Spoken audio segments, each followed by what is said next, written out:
It's a bird, it's a plane, it's how these kids spend a day off from school. Plus, a spark of art ignites one downtown park. And the Wizards and Pelicans go the extra mile to Jacksonville. Coming up now on JPTV.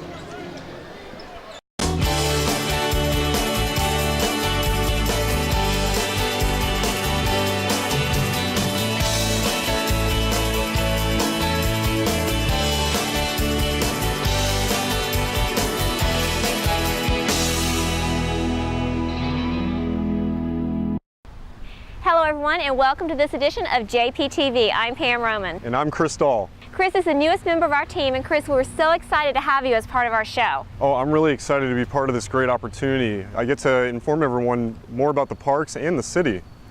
So we're bringing you today's show from Confederate Park here in Springfield. That's because recently Mayor Brown and other city leaders were here for an announcement about a new initiative that will help revitalize the parks and creeks in this area. Let's learn more. This has long been considered part of Jacksonville's Emerald Necklace, but soon these parks and creeks that form a border between downtown and historic Springfield will receive a much-needed polish and shine.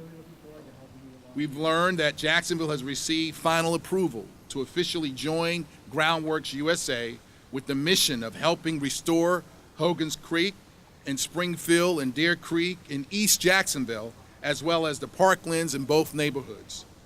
Mayor Brown also announced Jacksonville's receipt of a $10,000 grant from Wells Fargo through LISC and Operation New Hope, a $25,000 grant from the National Park Service for youth programming, and an $80,000 grant from the National Park Service through Groundwork USA for startup funding and technical assistance.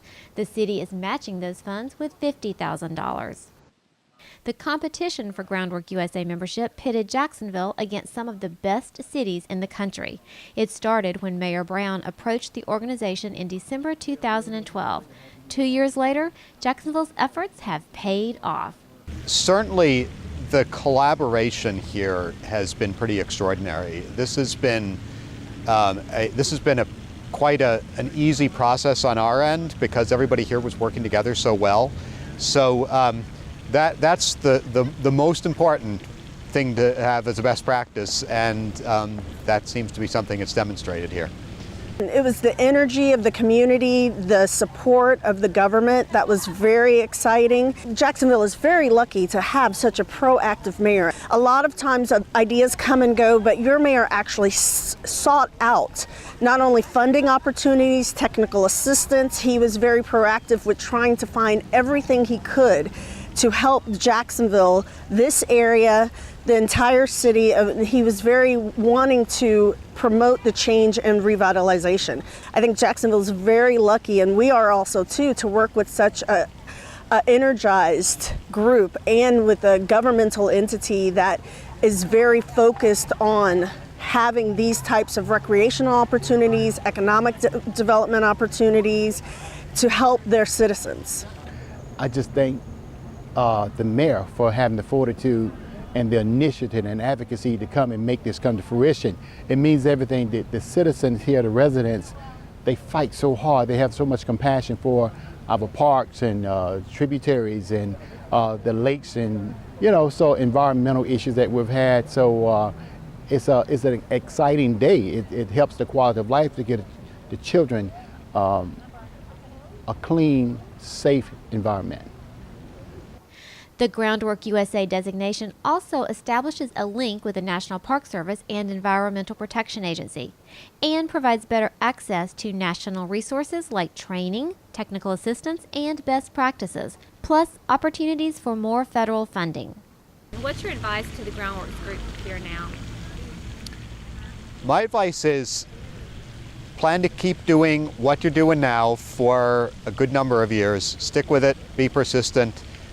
And if you do, it's clear that great things are going to happen here, things that right now people wouldn't believe if you told them they were going to happen. For more information about Groundwork Jacksonville, visit online at groundworkjacksonville.org. So for Chris's first assignment with JPTV, he had a chance to cover some popular Jacksonville athletes. Though they may not have been on the pro circuit, but they were full of enthusiasm. Let's take a look. The torch was lit and the games began. The 2014 50 and Beyond Forever Fit Senior Games kicked off in August with food, entertainment, and a taste of the competition. Even Mayor Brown took the stage to try his hand at pickleball. Competitors headed to the lanes for bowling. It was one of the first events with more than 20 seniors competing. There was also track and field. Events included high jump, running, and the discus throw. Line dancing was another exciting event that took place. The swimming competition was a meaningful event for this competitor. She just learned to swim last year. Today I got 2 golds in the backstroke, so I'm excited about that. And check this out. It's called pickleball, and it's one of the game's most popular events. Well, what could be better than getting senior citizens involved in exercise, whether it be indoor or outdoors? There's nothing better for you. Good for the soul and good for the mind. Florida Blue, Humana, and Heartland sponsored the week-long competition. So it's really important for everybody to stay active, and Heartland wants to contribute to that by providing, really intensive therapy, really good short-term physical therapy, and we get people back in the community working out and living their lives. It really is one of the best ones to get out in the community and see all these active seniors. It's really inspiring for me. I hope when I get to be that age I can do half as much as what most of them do, but it's good for us, and we want to kind of share what we do out in the community and also be there for the senior population. We think that usually the seniors who are active they're healthy, their well-being is much better, their interactions maybe with their friends and their families. So I just think they have a much better quality of life. If they're conscious about their physical health, then hopefully that'll carry over into their nutritional health and help them in that area as well to live a long, healthy, and productive life, which is the goal of it. For more information about Jacksonville Senior Services Division, visit online jaxseniors.org. So if you like art and entertainment, this next story is one for you. We take you to the North Bank Riverwalk, where JaxParks and its partners rolled in for the fun. The public had a plethora of creative activities to enjoy at this year's Art in the Park. The event took place on November 8th at the North Bank Riverwalk downtown. Basket weaving is always the most popular activity for all ages, and this year was no exception. Kids flocked around the arts and crafts tables and had a blast expressing themselves on canvas. And who knew that paper making is an art? We made paper from recycled paper, so it was a recycled art project, where the kids actually got to blend up the paper in a blender, choose their colors, dry it out, and have a piece of paper to take home with them that they can use for scrapbooking, for holiday gifts, or whatever they want to do. Plus they learn a little bit about how paper is made. The Sassy Steppers line dancing group performed and enticed the audience to get involved. Florida service dogs put their paws to action by showing off some of their talents like dancing and paw painting. We have a booth out here today, and we brought 5 of our service dogs with us, and 4 of our teams came out today. So everybody painted a picture, including some of the dogs. So we had a great time. Art in the Park has been around for 11 years, and every year we continue to see new faces. So yeah, this is the first one. I think it's awesome though. I didn't even know if this was going on. We just came out here really just engaging the community. And we saw people painting. I was like, that's awesome. The real benefit to the city is its connection that it makes with our community centers and what's going on in our community centers, and brings awareness to what's available to our citizens. So Chris, when you were a kid, were you a part of 4-H? No, I wasn't. Were any of you guys? I think if you look at me and tell, I was. I raised chickens and won blue ribbons. So I was a little jealous when Chris and one of our interns, Sasha Lindsay, got to cover this next story. Oh, well, my favorite part was actually, why don't you just watch this next piece? Meet Elena and Snickers. This duo is one of many recently participating in the 4-H Day at the Greater Jacksonville Fair. I started 8 years ago at a rabbit club, actually, and that has led me to being actually the state secretary now. I grew as a leader and a communicator through that and learned a lot of leadership skills. Today is 4-H Day at the fair. Each year we have the Jacksonville Fair, and it's a lot of fun. 4-Hers from all around Duval County and the surrounding areas come to the fair, and we do judging events. The competition has been going on for over 10 years, and more than 50 participated, showing their cows, chickens, goats, and even furry rabbits like this one. But 4-H is much more than just raising animals for contestants like Amira. A lot of people think that 4-H is just like cows and livestock, but it's not. It's all kind of things. You can do anything from fishing, you can learn how to sew, or how to be a great doctor and do first aid, or you can do leadership and you can go on these great state events. Like we go to Tennessee with all of the people in the southern region and they do all kind of cool leadership, fun workshop things for weekend. Or here you can bond with different 4-Hers and different groups and you can all work together as a team and learn different stuff like what parts of a chicken are, different parts. Or you can do things at the state level like seniors, which would be age group from 14 to 18. We go to Florida's actual state capital and we actually participate in the House and the Senate as legislatures and lobbyists, and we learn the whole process and they love it. Everybody loves it. I love it. Don't worry, everyone is a winner because all participants are awarded ribbons. The Cooperative Extension Service coordinated and judged the event. Andy Tote works in this program and tells us how to get involved. We are a volunteer-based program, club-based.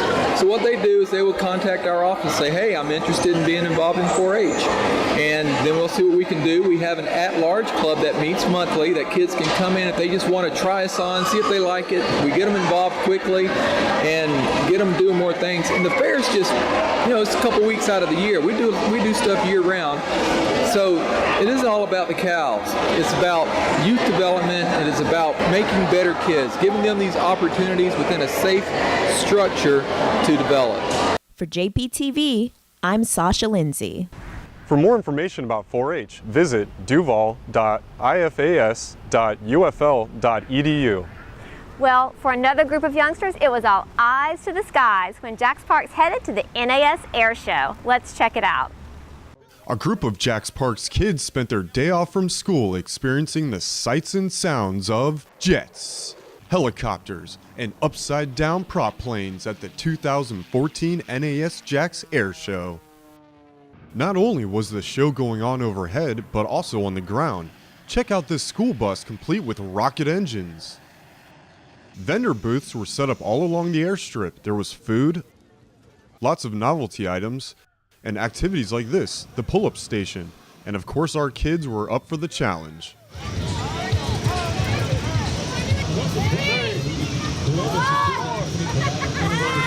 While aircrafts and air stunts were the big attraction for most of the visitors, the kids seemed to have a different idea.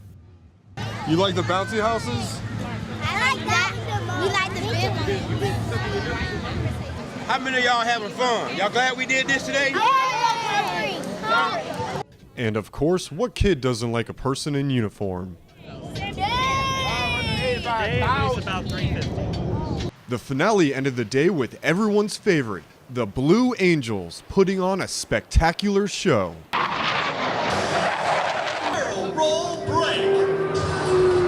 I like when the smoke come out. That's my favorite part. Having so much fun out here, man. I wish y'all had this every year. The fact that they had somewhere to go that day, because normally they would have to go to work with me, but the fact they were still able to come here, be with their friends, and learn about the air show and NAS Jax at the same time, as well as different vendors that they had out there. So they were able to tell me about, different things that they did that day. We always try to tie in trips or activities to another component of what we're doing at the center. And so we actually had a day where we actually did artwork, and the kids drew pictures of what their favorite activity was of the NAS show. So some kids did the planes, and some kids did the bounce houses, and others did clowns, and so each one had their own vision as to what their favorite part of the day was. Still ahead, these local volunteers really dig our parks. Plus, one man shares his inspirational story. We'll be right back. There are over 25,000 uninsured children in Duval County, and of that, 16,000 are qualified for free and low-cost insurance through Florida's Kid Care program, which helps working families. I'm Mia Jones, Jacksonville's Health Commissioner. Many parents may not be aware that their children are eligible for this program, where doctor and dental visits, prescriptions, and shots are covered. Enrollment is open now and throughout the year. To get assistance, call 211. Can you tell? Does it look like I'm fighting a disease? There's no outward sign. But we're battling every day. Fighting diabetes. Diabetes has been called a silent epidemic. It's time to call it out for what it is. Help us stop diabetes. Where are you headed? Just gonna hang out. If any of your buddies ever pressure you to take a drink, just tell them you promised your dad you wouldn't. I promise. Love you too, Dad. They really do hear you. For tips on what to say, visit underagedrinking.samhsa.gov.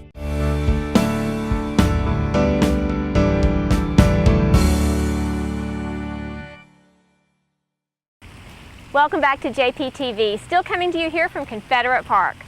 Earlier in the show, we talked to you about Groundwork Jacksonville and how important partners are to its success.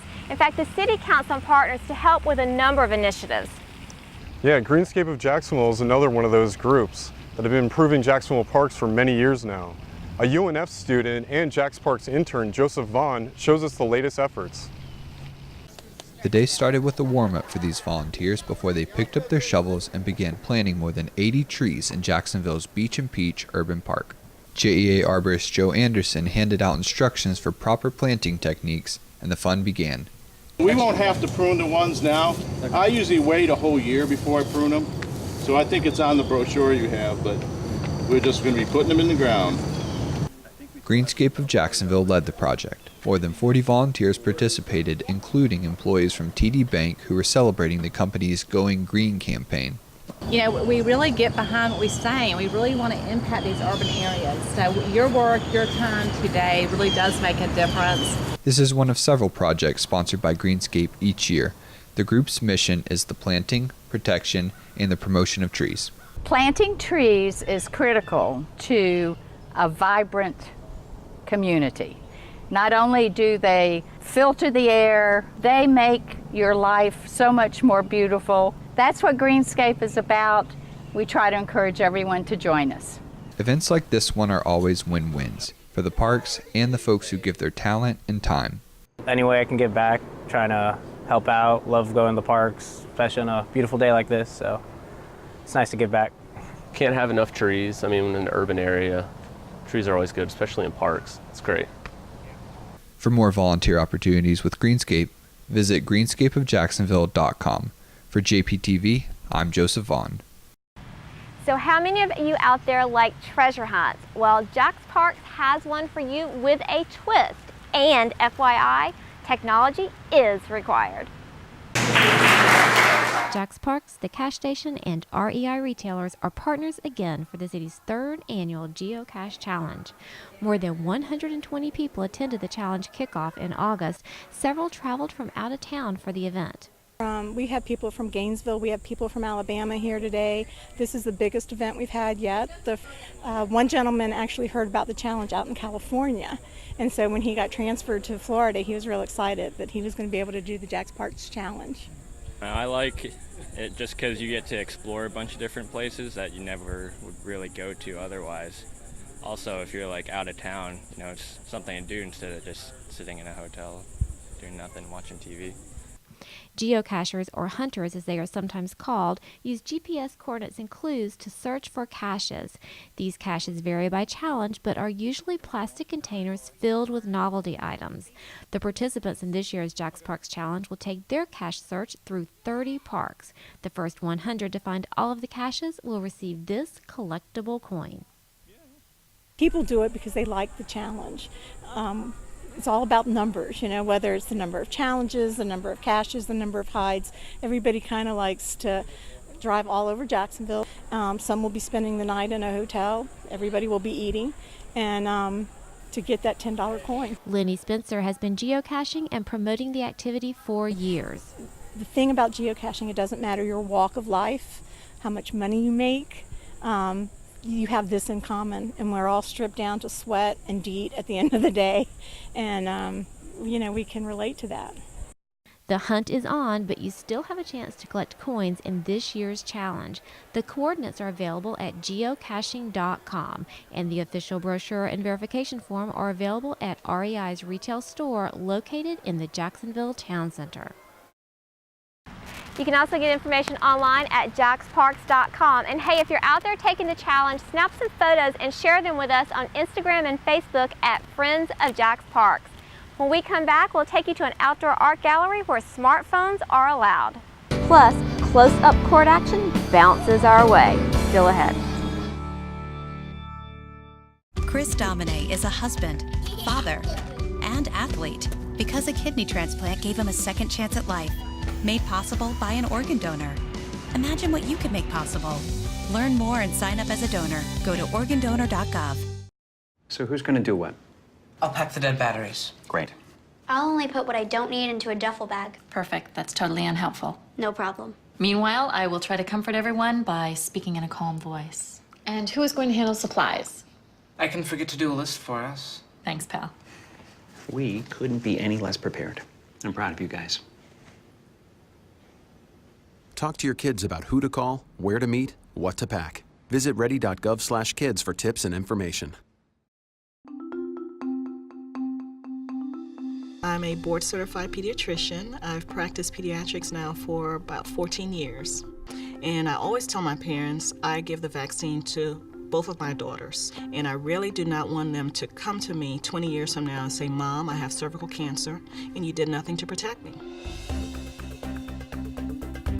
This is a vaccine that is safe, is effective, and it can prevent cancer.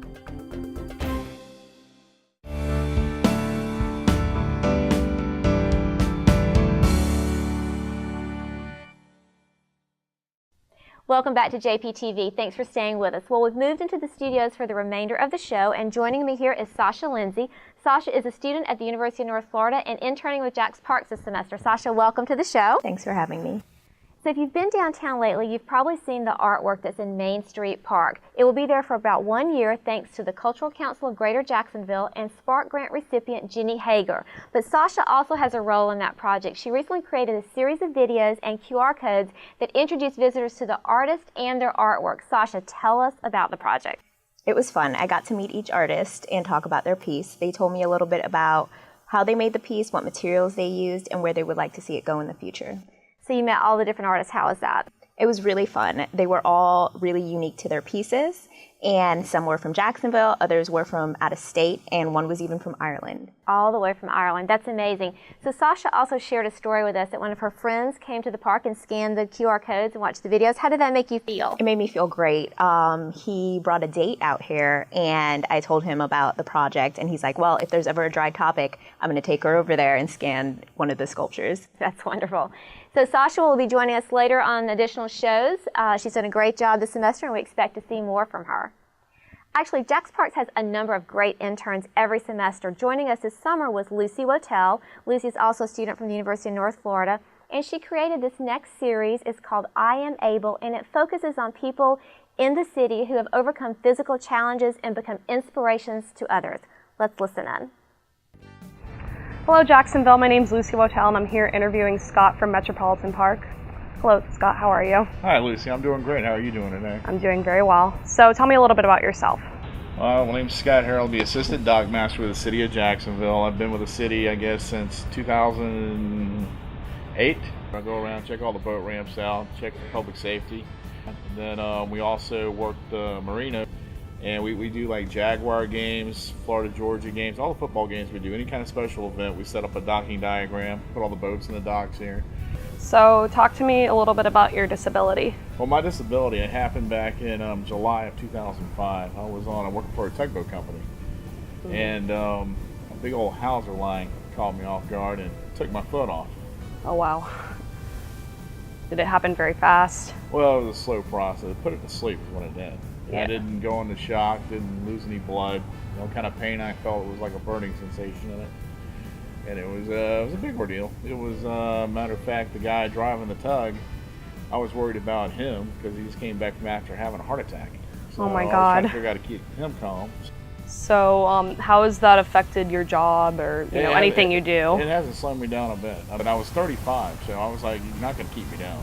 So what's your message to people with disabilities or anything similar to yours? My message to people with disabilities, don't let the disability affect you. I mean, if you take that disability and use it in a negative way, yeah, you're going to bring other people down. But if you take it and turn it around and use it in a positive form, for other people. I mean, they can see you getting along and all that stuff. I hear people complain all the time about their back aches on the job, their leg aches. I look at them, I say, I'm missing a leg. Come on, guy. I mean, what's your problem? Yeah. I mean, you can get out there and do your job too. You keep that positive attitude going. I think you can make it through any kind of situation. That's a very inspiring message. Even to people without disabilities, they, often complain about their problems. Complain about little things. I hear my wife complain every once in a while. Oh, my nail's broken, all that. I take my leg off and hand it to her and go, here. Your nail's broke, here. Do you still want that broken nail? You gonna complain about it some more? Yeah, exactly. I mean, you just got to be light about it. That's the whole thing. I mean, it's your personality and your attitude pulls you through things. I mean, it's like, sort of synopsis to the story is like when they had me in ER, and then I had the nurse come up there and ask me, like, how much do I weigh? And I said, well, 220, 230. She asked me how tall I was. And this is right after the accident happened. And I told her, well, I'm 6 foot. And I tapped her on the shoulder and said, ma'am, I lost a foot. I mean, it's your personality and the positive attitude that pulls you through these things. I mean, you can take that one road where you're going to throw that pity party for yourself all day long, or you can take the other road and say, hey, I'm going to take what I got and go with it. Right. And you can be inspiration for somebody else when you talk to them. Well, thank you so much for taking the time to talk with me today. Thank you, Lisa. And back to you guys. After the break, from tip-off to buzzer, all the sights and sounds ahead. We'll be right back. There are over 25,000 uninsured children in Duval County, and of that, 16,000 are qualified for free and low-cost insurance through Florida's Kid Care program, which helps working families. I'm Mia Jones, Jacksonville's Health Commissioner. Many parents may not be aware that their children are eligible for this program, where doctor and dental visits, prescriptions, and shots are covered. Enrollment is open now and throughout the year. To get assistance, call 211.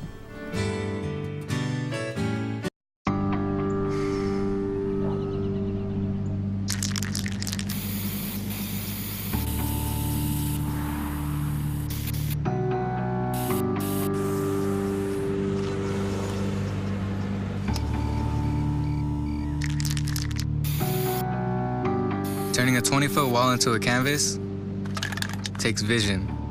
So will getting into college. I've got what it takes. So do you.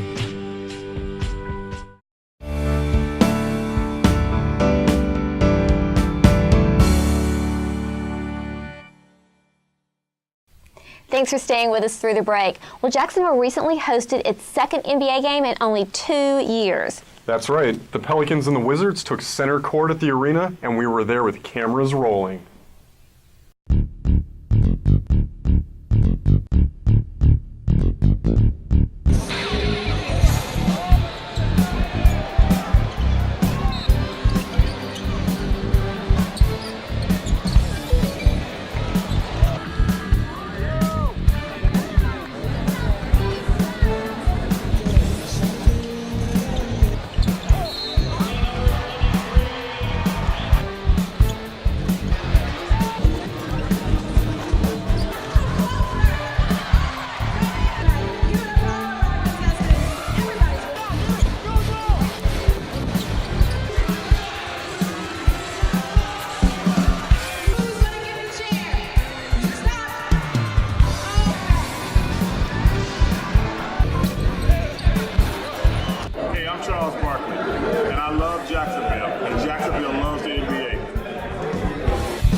Well, that's it for this edition of JPTV. And Chris survived his first show. Congratulations. Yes, it was awesome. So we want you to stay connected with us. Let me remind you how.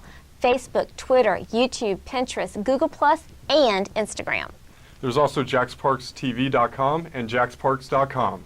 So we're going into the holidays. This is our last show before 2015. We hope you have a safe and happy holiday. Whatever you celebrate, make it a fun one as well. Thanks for staying with us. We'll see you back here in 2015. And until then, we'll see you in the parks.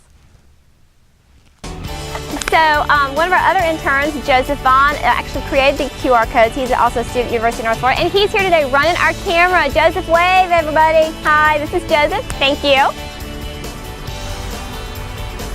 Rat face. What face? Rat face.